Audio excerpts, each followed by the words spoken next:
안녕하십니까, 대통령입니다. 오늘로 라디오 인터넷 연설이 50회를 맞았습니다. 2008년 10월 이후 2년 넘게 함께해 주신 국민 여러분께 감사를 드립니다. 오늘은 청와대 게시판과 트위터 그리고 미투데이를 통해 보내주신 질문과 의견에 대해 제 생각을 말씀드리고자 합니다. 저는 몇 차례 온라인으로 많은 분들과 실시간 만남을 통해 생생한 목소리를 듣는 시간도 가졌습니다. 제가 독수리 타법이라 빠르게 답을 드리지 못하는데도 이해해 주셔서 정말 고맙습니다. 조윤길님은 이런 의견을 올려주셨습니다. 올해 취업 상황 좀 좋게 만들어 주시면 안 되겠습니까? 제발 부탁드리겠습니다. 온라인에서 만나는 많은 청년들이 일자리에 대한 고민을 털어놓는 게 사실입니다. 대통령께서 무척 안타깝게 생각합니다. 저는 평소 일자리가 가장 큰 복지라고 생각해 왔습니다. 일자리를 만들기를 모든 국정의 중심에 두어 왔습니다. 다행히 경제가 나아지면서 금년 들어 8월까지 약 32만 개의 일자리가 늘었습니다. 실업률도 OECD 회원국 가운데 가장 많이 감소된 것으로 발표되었습니다. 그러나 구직자들을 비롯해서 많은 사람들이 경기 회복을 체감하지 못하는 것도 사실입니다. 숫자상으로는 선진국에 비해 우리가 사정이 나은 편이라고 합니다마는 경제 구조가 고도화되면서 우리나라 역시 일자리 문제가 가장 시급해졌습니다. 이러한 경제 환경 변화에 대처하기 위해서 지난주에는 성장과 고용, 복지가 함께 가는 일자리 희망 5대 과제를 발표했습니다. 이를 통해 2020년까지 고용률 70%를 달성할 목표를 세웠습니다. 또한 청년 실업 해소를 위해 앞으로 2년 안에 공공기관을 중심으로 7만여 개의 일자리를 만들겠습니다. 다음으로 박문수님의 의견인데요. 아마 과학기술 분야에서 일하는 분 같습니다. 청년 창업을 위해 과학기술출연연구소 석박사 과정 연구원을 미래혁신기술 창업 인력으로 양성하는 방안을 제안해 주셨습니다. 아주 좋은 의견이라고 생각합니다. 세계적인 벤처 창업가가 되겠다는 꿈을 꼭 이루시기를 바랍니다. 미래 성장 동력은 결국 과학기술에 달려 있습니다. 우리 경제가 한 단계 더 도약하려면 원천 기술이 있어야 합니다. 정부는 지난 10월 1일 국가과학기술위원회를 대통령이 직접 위원장을 맡는 상설행정위원회로 강화했습니다. 젊은 과학기술인들이 실패를 두려워하지 않고 도전할 수 있는 환경을 만드는 데 노력하겠습니다. 제가 직접 챙기겠다는 다짐을 드립니다. 최재천 님도 좋은 의견을 주셨습니다.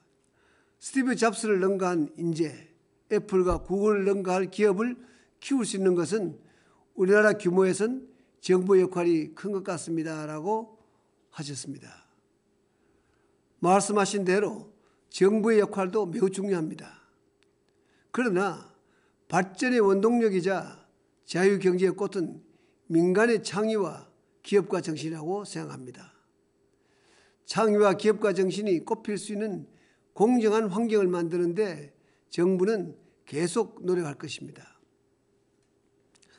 다음으로 최현희 주부께서 물가가 많이 올라 화병이 날 지경이라고 말씀하셨습니다. 물가는 기본적으로 시장 상황에 따라 변화되는 것이지만 서민들의 장바구니 물가는 정부가 철저히 챙겨오고 있습니다. 또 앞으로도 그래야 할 것입니다.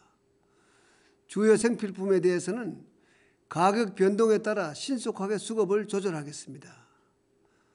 또한 일부 중간 상인들의 독과점이나 담합으로 산지 농민은 고성에서 싼값에 팔고 소비자들은 비싼 값에 사 먹어야 하는 경우도 많습니다. 앞으로 농산물 유통구조 개선을 통해 이러한 불공정 사례가 없도록 개선해 나가겠습니다. 서울 중부시장 상인연합회 김정환님은 전통시장 주변에 노상주차를 허용해줘서 감사하다는 편지를 주셨습니다. 추석 때 매출이 20% 올랐다니 정말 다행스럽습니다. 이 조치에 대한 호응이 높아서 명절뿐만 아니라 평소에 주말과 공휴일에도 이러한 제도를 확대해 나가기로 했습니다. 10월부터 약 140여 곳의 전통시장에서 시작되었습니다. 앞으로 더욱 보완해서 전통시장을 살리는 데 도움이 되도록 하겠습니다. 최용숙님은 이런 의견을 주셨습니다.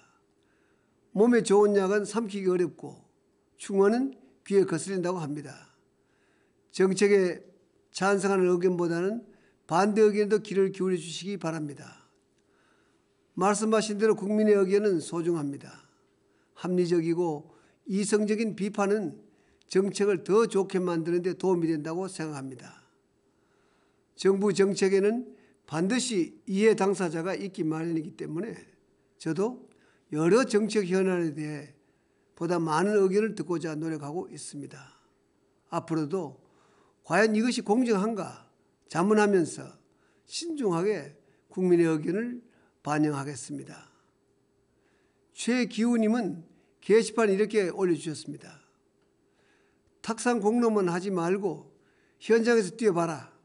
공정사회는 공무원들이 눈높이부터 낮추어 섬기는 자세부터 갖는 것이 제일 중요하다고 하셨습니다.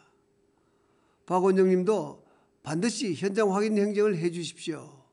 체감하고 싶네요라고 비슷한 의견을 주셨습니다. 정말 좋은 지적 감사합니다. 저 역시 현장의 중요성을 잘 알기 때문에 저부터 현장에 자주 가고자 노력하고 있지만은 공직자들에게도 강조하고 있습니다.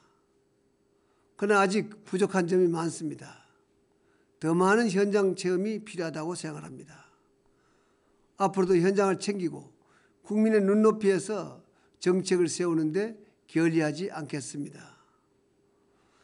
서희정님은 G20 정상회의가 아셈이나 에이펙에 비해 얼마나 중요한 회의기에 온 나라를 뒤집어 놓느냐 물으셨습니다. 중요한 국제회의가 많습니다마는 G20 정상회의는 세계 경제 최상위 협의체로서 세계 경제가 위기에서 벗어나 지속적으로 성장하기 위한 방안을 선진국과 신흥국들이 함께 논의하는 자리입니다. 우리 대한민국은 G20 정상회의 의장국으로 회의를 주최하는 것뿐만 아니라 주요 이슈에 대해 합의를 이끌어내야 할 막중한 책임을 갖고 있습니다. 이번 서울 G20 정상회의를 통해 우리는 역사상 처음으로 지구촌의 번영과 안정에 기여하는 세계사의 당당한 주체가 될 것입니다. 특별히 이번 서울 G20 정상회의는 주요 선진국이 아닌 나라에서 열리는 첫 회의이자 아시아 국가에서도 처음입니다.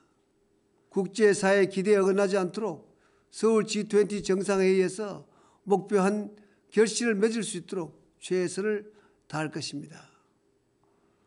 국민 여러분 모두 긍지와 자부심을 갖고 성공적인 개최를 위해 적극적으로 참여하고 성원해 주시기를 부탁드립니다. 사랑하는 국민 여러분, 우리 사회는 온라인을 통해 유익한 정보와 의견을 나누고 있습니다. 온라인 문화가 자유로우면서도 책임감 있는 모습으로 더욱 발전해 나가기를 기대합니다.